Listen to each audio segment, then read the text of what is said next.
Well, g'day everyone and welcome back to the channel. Today we are going to be working on my little leg vise. Working on starting the repairs. So what I'm going to do first is straighten up this leg. You can see maybe there's a little crack here, so I want to be really gentle with it. But that's fine. So we need to straighten up this big wolf in the leg. That's the first little problem that we need to fix. Get the leg straight and then we'll start working from there. Now I've had a look at this piece that's part of the mount and we're missing the other part. As you can see, there's a fair bit of slop in here. So what I might do is actually make up a new collar piece for it. I don't think this one's actually the right one for it because of the amount of slop in there. You know, there's just way too much play in it. Also, if you look at it this way, by the time we put a spring in there, we end up with our slots right up against the back, which they shouldn't be. Because the piece that goes inside isn't going to get enough room to actually have a slot closed. So I think it should be a little bit longer and a little bit narrower. So I'm going to make up another one of that. And yeah, because I'm not really happy about the way this one fits, so I'll make up a new one for it. Okay, what I have here is a rusty old spring set. It was given to me by my uncle, who's also a blacksmith, just as some scrap iron to use. As you can see, there's a crack in it. Now this is the problem with older spring sets. You don't know how much wear and tear they have. Luckily for the use that we're gonna use it on this, it's not super important that it has a massive amount of strength. But as you can also see, it's full of dirt, it's full of rust. If we look at the underside here, there's a lot of wear on it. So I'll take it apart, have a look, and see if I can find a decent usable piece of metal out of it. And if I can, then that's probably what we'll use to make up this new bracket. All right, without further ado, let's light the fires and get started. Alright, there we go, the whole thing's shoved into the forge. Now I've had to modify my forge because I built it for knife making. It had a narrow exit on the back, so I've had to widen the exit out just so I could fit the whole vise in there. Okay, here we come over with a hot vise. Now I didn't isolate on the heat on this turn, which I should have done. Now what I'm doing is using the mouth of the engineer's vise as a bending fork, basically. So I'm using it to help straighten up that wolf, but as you can see, when I'm doing it, it bends that top part out because I hadn't isolated the heat back. That's the bad thing about using a gas forge versus a coal forge. It's harder to isolate the heat with a gas forge. It generally tends to spread the heat over a bigger area. So a bit of playing around backwards and forwards just to try and balance up the bends and get it looking nice and straight. And while we got that heat in the area there, we're just going to fix up any side to side that we got at the same time. It wasn't as bent side to side, so that makes it a wee bit easier to straighten that bit up. And just sighten it as we go just to make sure it's straight. Bad part about doing something as big and odd shaped as a vise is you're grabbing it in the wrong spot. That heat came straight through the glove that time, and so I had to pull the glove off and cool everything down, and we'll take another heat and have another go at it. Okay, back in with the top section of the vise, and I've isolated the heat a bit more this time. I've quenched it down, and so we're just bending out that top section, just getting that nice and straight. Just want to get it in line with the back of the vise.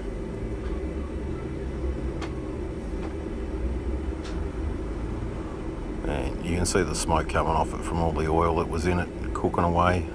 Paint's cooked off, but yeah, no big deal. again, we're just checking everything for straight by eye.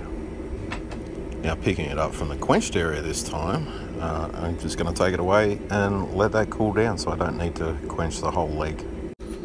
Okay folks, here we are back out of the forge and just working on that bottom part of the leg, and it's actually small enough here that I can just get my bending wrench on it. So just using the bending wrench just to straighten up those last little kicks at the bottom, and also just to give it a little kick away at the bottom, because I've got that little section at the bottom that stops it going too deep. It needs to slightly hold away from straight, just so that it's not going to dig against the post, which you'll see when we get around to making a stand up for it. So yep, just the final part here, just touching it up for straight, just using a bending fork.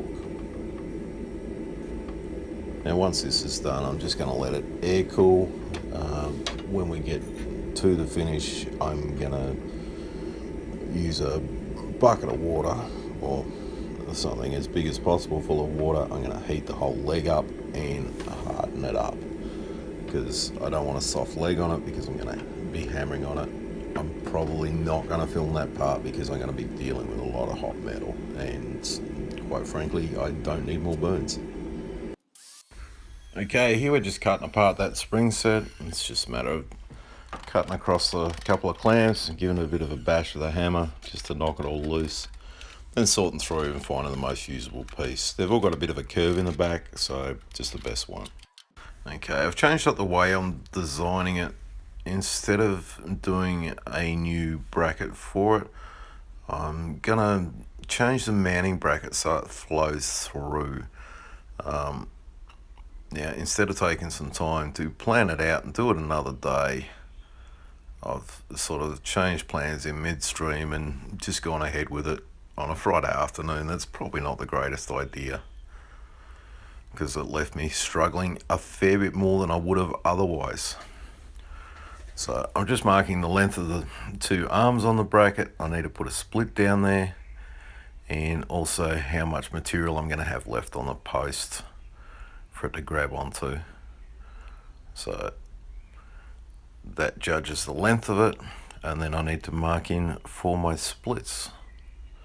So I just get the width of it and just mark down from either side to the center line, and then I just need to cut it up. Now, because it's spring steel that's not annealed, I'm just using the grinder to cut it out. That's the quickest way to do it with a hard steel. And there's our finished piece before we head on to forge it. Now, because it's an old piece of spring, we're just going to give it a quick hot wire brush before we go on to forging.